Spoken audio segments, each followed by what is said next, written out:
Hai teman-teman Reverse YouTube, balik lagi di channel Nolan Indonesia. Di kesempatan kali ini, gue mau review Peninsula Reef Tank gue yang udah berjalan cycling sekitar 1 bulan. Sekalian sama detail dari akuariumnya. Akuarium ini kemarin gue pesen di Blue Reef Marine, yang tokonya ada di Bilangan, Jakarta Timur. Bisa langsung search aja di Google untuk detail dan lokasi toko lebih lengkapnya. Ini merupakan akuarium Vivaria OptiClear yang sudah di-custom. Untuk dimensi dari akuariumnya sendiri adalah 90 cm x 45 x 45 cm dengan ketebalan kaca 10 mm. Karena ini merupakan akuarium OptiClear, jadi mudah-mudahan kalau sampai jadi nanti bisa bening juga nih. Yang gue suka dari akuarium Vivaria ini yaitu sudut-sudut yang tidak ada lemnya. Beda dengan akuarium custom yang biasanya dibikin sama tukang kaca, pasti bakal kelihatan bekas lemnya di pinggir-pinggir kacanya. Makanya untuk akuarium Vivaria ini nggak tersedia di semua ukuran. Setahu gue mulai dari 30 cm, 40, 60, 90, 120, sampai yang paling besar itu 150 cm kayaknya. Untuk tinggi dari kabinetnya sendiri, ukurannya 90 x 45 x 85 cm dengan bahan HPL serta menggunakan lapisan glossy. Pasirnya gue pakai Karibsea Hawaiian Black Sand, bekas akuarium laut gue yang pernah gue dokumentasiin juga sebelumnya di channel ini. Terus di bagian belakang ada overflow custom yang akan membawa air turun ke SAM yang ada di dalam kabinet. Di dalam overflow ini terdapat 3 pipa. Yang pertama merupakan pipa air masuk dari pompa di SAM, ditambah dengan Sun King water outlet yang bentuknya bulat kayak cincin. Mulut dari si water outlet ini bisa dirubah kiri, kanan, atas, bawah, ya sesuai keinginan. Di sini gua arahin mulutnya agak ke atas supaya berfungsi sebagai ombak pengganti wave maker. Karena gua belum ada wave makernya sampai sekarang. Terus di pipa yang kedua itu ada bagian pipa untuk air masuk ke SAM bawah. Tapi hanya digunakan sebagai emergency saja.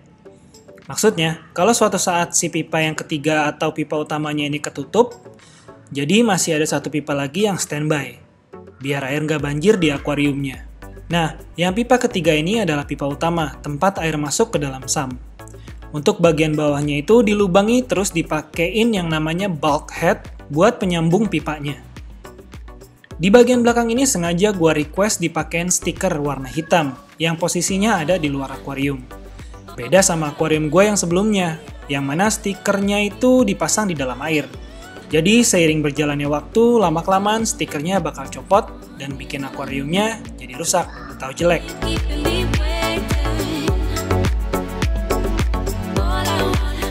Lanjut ke bagian bawah. Ini ada SAM 3 chamber yang udah dibuatin sama timnya Blue Reef Marine. Karena gua nggak request dimensi atau besaran dari SAM-nya, jadi dibuatkan semaksimal kabinet bisa nampung. Alhasil jadinya nggak ada space di SAM gue buat taruh-taruh barang, bahkan sekedar taruh colokan. Oh ya, SAM ini menggunakan kaca dengan ketebalan 5 mm. Nah, di bagian depan sini tempat keluarnya pipa yang dari overflow atas. Seperti yang sudah gue jelaskan sebelumnya, di sini ada 3 pipa. Pipa pertama yaitu pipa dari pompa, pipa kedua untuk emergensi, ya meskipun katanya nggak bakal kejadian sampai pipa utamanya ketutup. Terus di sini ada pipa ketiga yang dimana air dari akuarium turun ke bawah. Pada pipa ketiga ini ditambahkan gate valve yang fungsinya untuk mengatur seberapa besar debit air yang akan turun ke dalam SAM. Biasanya semakin besar air yang keluar, maka buih yang diciptakan akan semakin banyak. Jadi nggak boleh terlalu deras dan nggak boleh terlalu sedikit juga keluar airnya. Lanjut di sini gue kasih filter shock bubble magus. Ini nggak pernah gue ganti sejak dari awal cycling, karena emang gue belum beli buat gantinya. Jadi ya nggak apa-apa lah, karena pasirnya bekas dipakai dan gue cyclingnya tanpa biota juga. Jadi harusnya bersih ya airnya. Di chamber pertama ini rencananya gue bakal isi dengan skimmer nanti. Ini nggak gue pakein skimmer karena emang masih nabung buat beli dan juga emang gue bener-bener nggak ada niat untuk cycling dengan biota. Selain skimmer, mungkin nanti kedepannya bakal gue isi juga dengan reaktor untuk mengontrol fosfat dan nitratnya. Karena rencananya gue nggak mau pakai refugium di SAM gue ini. Lalu di chamber kedua akan ada rumah bakteri. Untuk start di awalnya ini, gue pakai Marine Pure yang block. Waktu itu gue beli di Java Rip dengan harga kalau nggak salah 900 ribuan. Nah, kenapa gue pilih ini? Karena beberapa referensi dari forum di YouTube, ada yang bilang si Marine Pure ini bisa menggantikan Deep Sand Bed atau DSB, di mana bagian terdalamnya di rumah bakteri ini merupakan bagian yang tidak terdapat udara, dan itu memungkinkan untuk bakteri anaerob akan hidup dan berkembang biak. Tapi karena space-nya masih banyak yang kosong kayak gini, mungkin nanti gue tambahin sama dead rock juga nih, biar lebih banyak rumah bakterinya. Terus di chamber ketiga atau chamber yang terakhir ada pompa. Pada aliran pompanya ini, gue kasih check valve yang fungsinya akan menutup arus air dari atas ketika pompanya mati listrik atau mati lampu. Pompanya ini gue pakai Aqua Dream yang 4000 liter per jam. Meskipun akuarium gue cuma 300 literan dan terlalu besar untuk pompanya, tapi pompa ini bisa disetting kekuatannya, jadi nggak terlalu overpower gitu. Untuk barang-barang yang didapat dari pompa ini, ada sambungan berbagai macam pipa, dan juga ada kayak rumah gitu untuk menghisap ke permukaan air yang biasanya digunakan untuk mengangkat kotoran air yang ada di dasar permukaan air. Selain itu, pompa ini juga mempunyai mode ombak, jadi untuk sementara bisa menggantikan wave maker.